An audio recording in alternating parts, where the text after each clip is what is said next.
आगे कह रहे हैं, किसी भी तरह से खिलवाड़ करना। बच्चे हैं, बच्चियां हैं, अब उनको तो ज्ञान नहीं है कि आप गलत स्पर्श कर रहे हैं, आप गलत ढंग से छू रहे हैं, और आप अपनी वासना का पोषण करने के लिए छोटे बच्चों को, बच्चियों को गोद में बैठा ले, खिला रहे, और आपकी भावना दूषित हो रही। ये सत्संग है, बहुत होश में सुनिए। अंतर की वृत्ति भ्रष्ट होने में देर नहीं लगती है। वो अबोध अवस्था को प्राप्त बालक बालिकाएं हैं।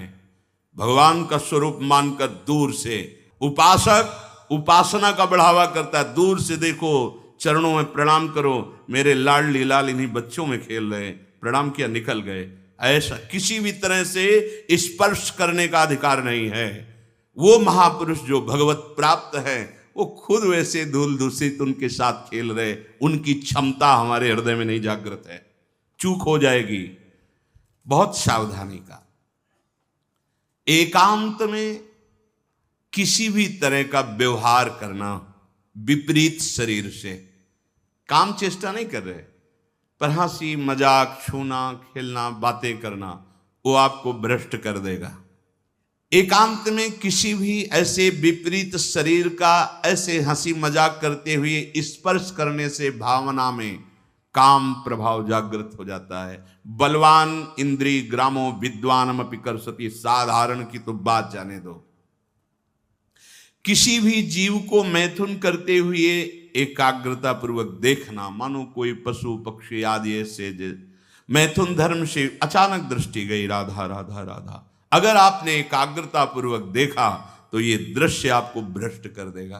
फिर मोबाइल में देखने वाली तो बात ही जाने दो। अचानक दृष्टि गई किसी पशु पक्षी आदि में, राधा राधा, अपनी दृष्टि नीचे की चल दिए। अगर उसका चिंतन बना, उसको एकाग्रता पूर्वक देखे तो कुछ क्रिया नहीं होगी। मनोवाह नाड़ी इतनी सामर्थ्यशाली, जहां चिंतन हुआ काम का, वो पूरे शरीर से सप्तम धातु को, ब्रह्मचर्य आपका क्षीण हो जाएगा।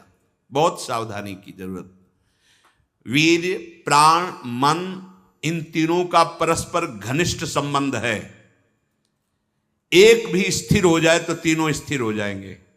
ब्रह्मचर्य ठीक, मन एकाग्र, और प्राण सूक्ष्म। सूक्ष्म प्राणों के द्वारा ही परम योग को प्राप्त किया जाता है। स्थूल प्राण, बहुत खाना, बहुत चर्बी बढ़ाना, ये साधन हो पाएगा? शांत। ऐसे आटा लगा दिया जाए, उड़े ना। श्वास प्रश्वास चल रही, उस आटे पर धक्का भी नहीं लगना चाहिए। तब समझना चाहिए कि प्राणवायु सूक्ष्म हो रही। इन बातों का कोई ध्यान ही नहीं हो रहा। बस मनमानी आचरण, बहुत इतना खा लिया और उसी को पचाने में पूरी शक्ति लग गई। भजन और एकाग्रता और इंद्रिय संयम तो बात जाने दो, इतना पा लिया। वीर, प्राण, मन, तीनों का परस्पर घनिष्ठ संबंध है, और उपासना में तीनों का बहुत बड़ा योगदान है। प्राण सूक्ष्म। देखो, नाम जब आप श्वास लेते हैं आराम से, और नाम चल रहा है, फिर श्वास आराम से, नाम चल रहा है। अब स्थूल प्राण है, बैठे हो, सुनाई दे रही आवाज प्राणवायु, सांप की सी फुसकार निकल रही। आप साधक हैं, आप उपासक, इतने स्थूल प्राण, तो आप मंत्र कहां चला पा रहे हैं? इसका मतलब मंत्र नहीं चल रहा। आराम से शांत श्वास। प्राण जिसका ब्रह्मचर्य ठीक है, बिना प्राणायाम के भी वो सूक्ष्म हो जाएगा। जिसका प्राण सूक्ष्म है, ब्रह्मचर्य ठीक है, मन को एकाग्र करने के लिए ज्यादा श्रम नहीं करना पड़ता। ये तीनों एक तार जुड़े हुए हैं। ब्रह्मचर्य ठीक नहीं, मन भयानक चंचल बदमाश होता चला जाएगा। गंदी से गंदी बात पेश करेगा आपके सामने, गंदे से गंदे आचरण करेगा, भूल जाएगा कि हम मनुष्य हैं, पशुवत आचरण में उतार देगा। ब्रह्मचर्य, प्राण, मन, तीनों का परस्पर बहुत घनिष्ठ संबंध है। एक स्थिर कर लो, ब्रह्मचर्य, बहुत गंभीरता स्वभाव में आ जाएगी। ब्रह्मचारी का स्वभाव गंभीर होता है, विचार परिपक्व होता है, स्मृति प्रवीण होती है उसकी, और हर कष्ट सहने की सामर्थ्य होती। गर्मी, सर्दी, बरसात, पीड़ा, अपमान, निंदा, वो महान शीतलता अंदर प्रदान करता है, मस्ती एक रहती है। और कहीं निरंतर भजन और ब्रह्मचर्य, फिर क्या दुर्लभ रह गया संसार में उसके लिए। इसलिए हमारे शास्त्रों ने, ब्रह्म ऋषियों ने ब्रह्मचर्य पर बहुत जोर दिया है। ब्रह्मचर्य रहने वाले उपासक को इन बातों का ध्यान देना चाहिए।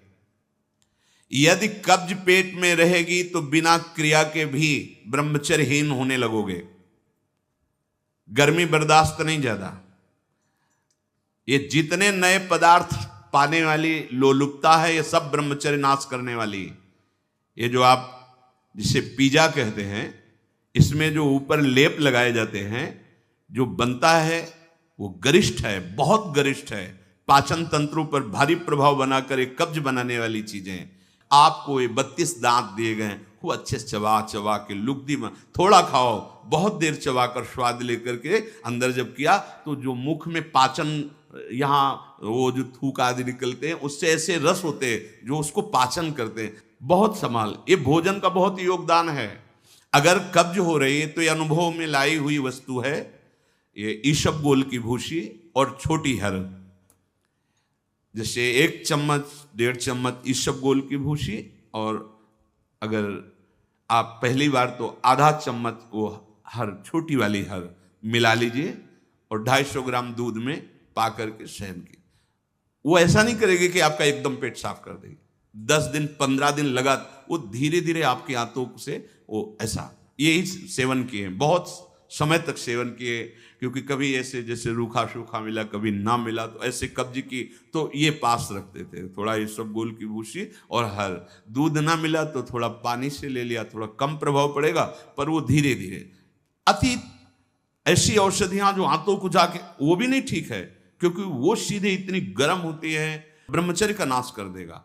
बहुत संयम की आवश्यकता है ब्रह्मचर्य के लिए। तो कब्ज मत होने दीजिए, और जल की कमी नहीं होनी चाहिए। 2.5-3 लीटर जल तो होना चाहिए। आपकी जो एसिड बनती है, आपकी आप लघुशंका जो होती है, उससे आपके स्वास्थ्य को लाभ मिलता है। सुबह से शयन तक 2.5-3 लीटर पानी पीना ही चाहिए, यदि आप संयम से चलना चाहते हो। मैदा और गरिष्ठ वस्तुएं, चाय और कॉफी ब्रह्मचारी के लिए निषेध है। अब नौजवान बच्चे हैं, चाय और कॉफी भैया काहे को? 60-50 की अवस्था है, शरीर थोड़ा रुग्ण जैसा, तो आप चाय आदि ले लीजिए। आपको चाय की क्या आवश्यकता है?